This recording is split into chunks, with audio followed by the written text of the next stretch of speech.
Hello, I am Lynn Johnson, and today I'm going to be leading a virtual hike, a wildflower hike at North Park in Springboro, Ohio.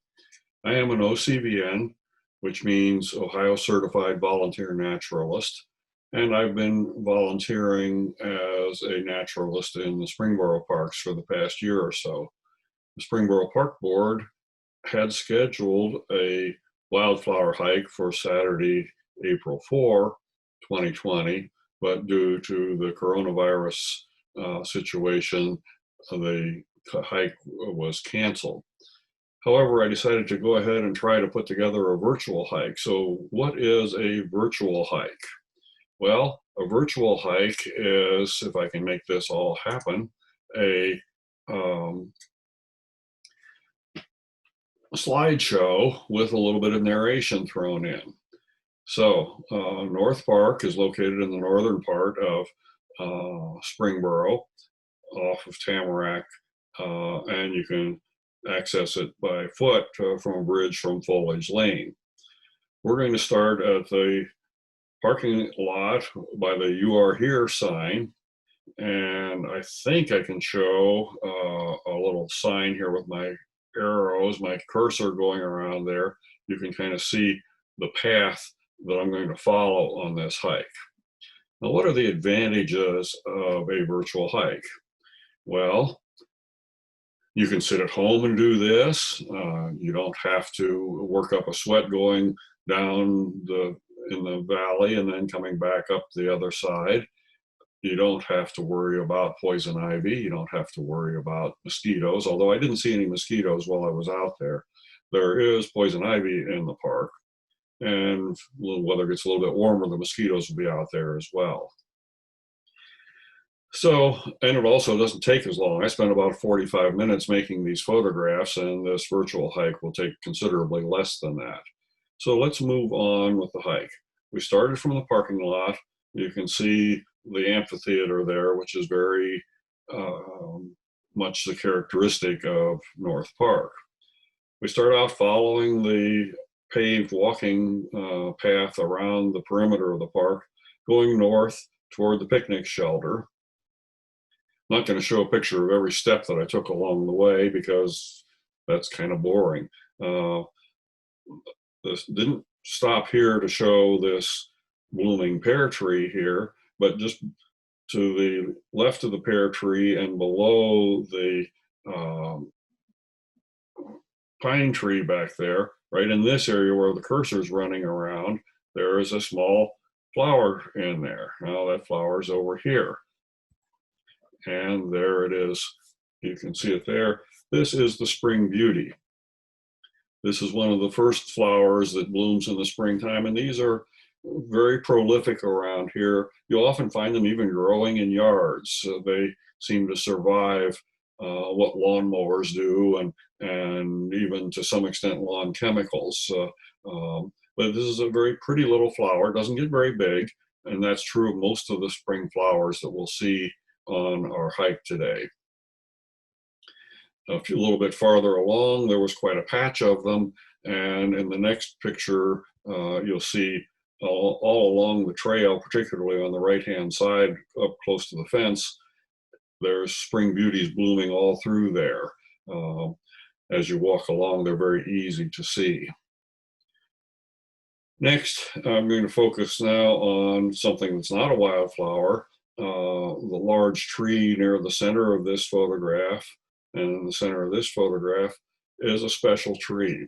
And it's really kind of tricky to photograph a large tree and give you a true impression of what the tree is. One of the things I do is look at the branches as well as the trunks. You can see the branches kind of are gnarled and twisted and angular. This tree, a little bit unusual for this kind of tree, is that it, even though it has just a single trunk coming out of the ground, right above the ground, it splits off and has multiple trunks. Very likely when this tree was quite small, it got cut or broken or perhaps hit by lightning or damaged by a storm, and several trunks sprouted up to take off from there. But nevertheless, this is a City of Springboro monarch tree. What is a monarch tree? A monarch tree is one that has been identified by the tree authority in Springboro as the largest tree of that species known to the tree authority. This is a black walnut tree, the Juglans nigra is the scientific name, and to the best of our knowledge, this is the largest one in the city. There's one other monarch tree that I'm aware of in North Park, but we will not be passing that on today's hike. In the parks, the city has put these little signs up identifying those large trees. Another thing I like to do with a big tree in particular, is get up close to it and look up into it. It gives you a different perspective on the tree and tries to give you an idea of the size and majesty of the tree. It's not real easy to get a good photograph of that.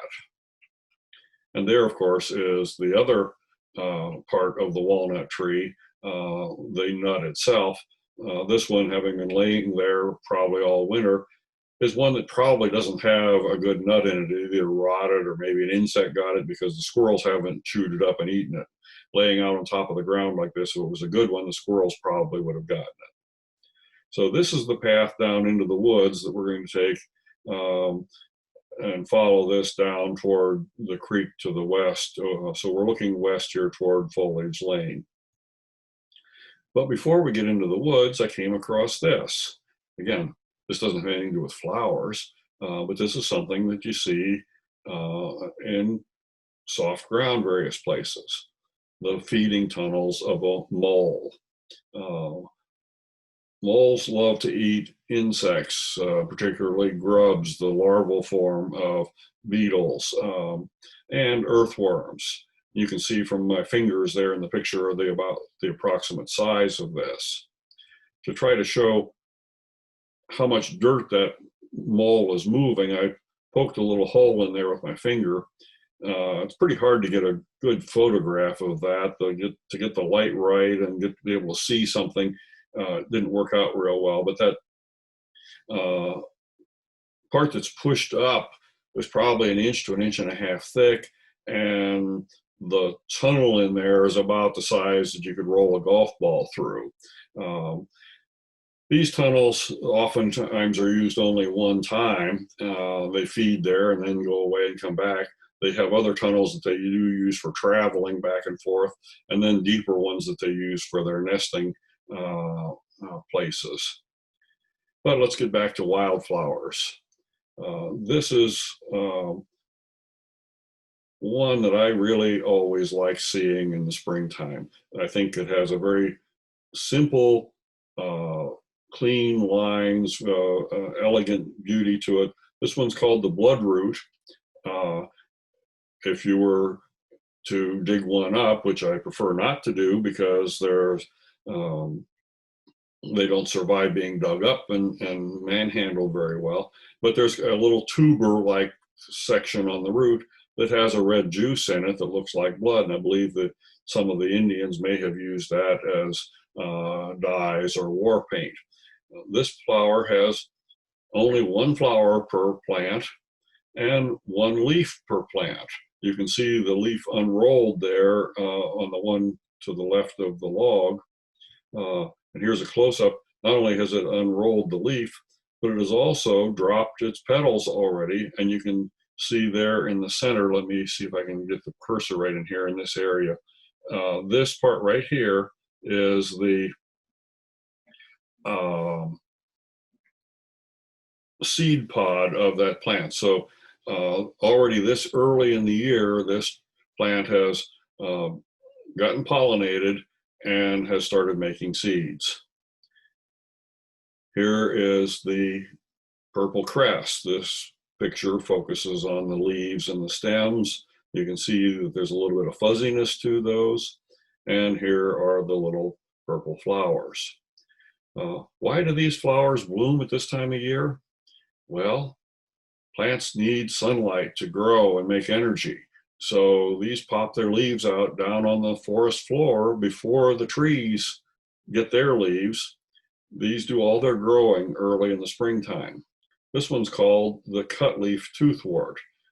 You can see the very deep notches in the leaves here, which give it its name. These plants that grow in the understory are called spring ephemerals as a group, because they have such a short time of year to grow. They have to do all of their growing for the entire season in a matter of a few weeks.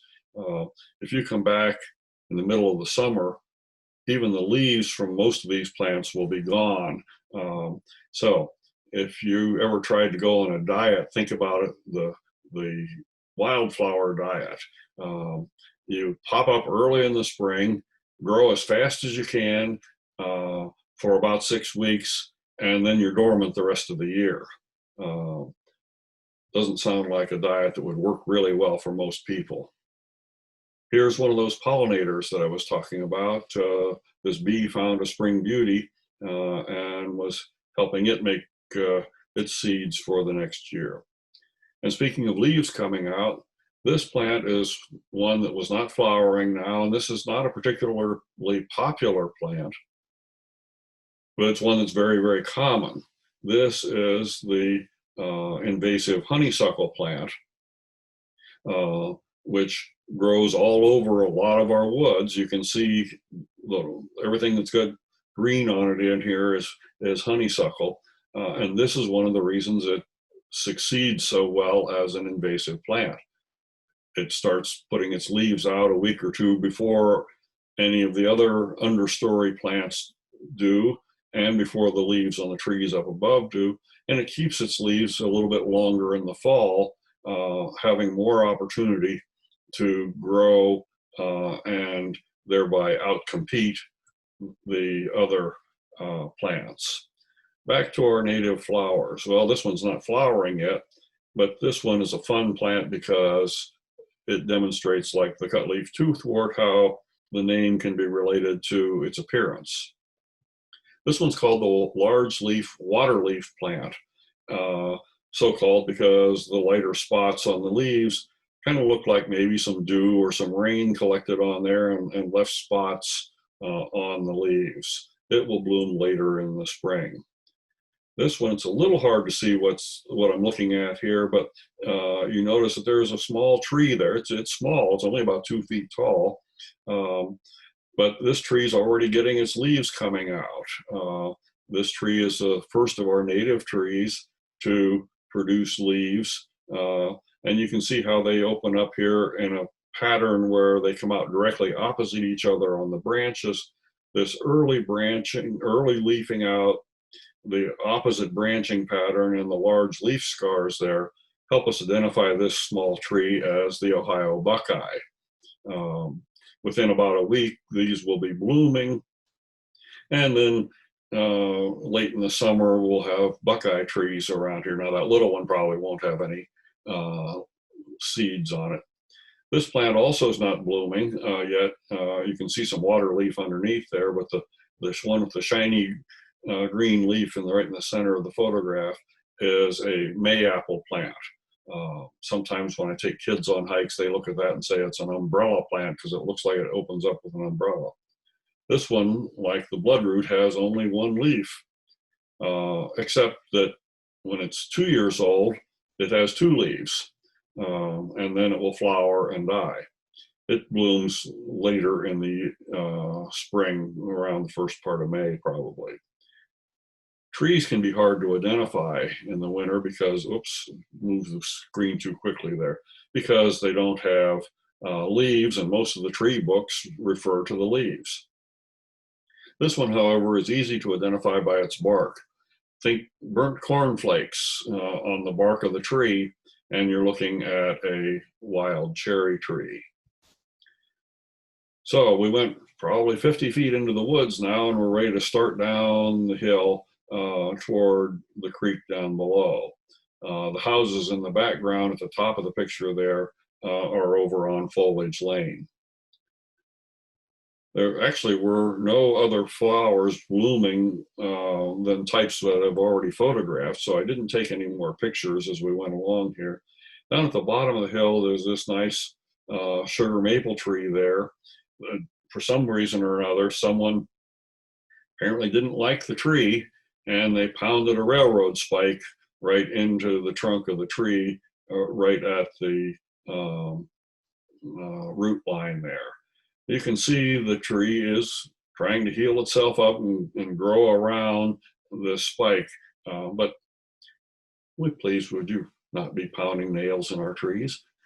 Okay, when you get down to the bottom of the hill there, you have several choices. If you go off to the right, that path takes you right down along the edge of the creek that runs down through there. The path straight ahead runs parallel to the creek about 30 or 40 feet away from it, and then the one off to the left goes back up the hill and comes out behind the amphitheater. We're going to take the one going back up the hill. There's the path that we're going to follow going up here. And as we come along here, you can see right in the center of this, there's a little patch of color out there. So this is just a reminder that these flowers that we see out here in the springtime, many of them are quite small, and they don't form great big showy beds the way you might find in a commercial planting. This flower is called the wild phlox, and it's very closely related to the phlox that you would get in a garden center or nursery. And that pretty much completes the hike that I took. Here is the GPS trace from my fitness watch that I was using during that hike. And we ended up there at the red mark, just north of the amphitheater. So this has been Lynn Johnson, and I thank you for joining me on this wildflower hike.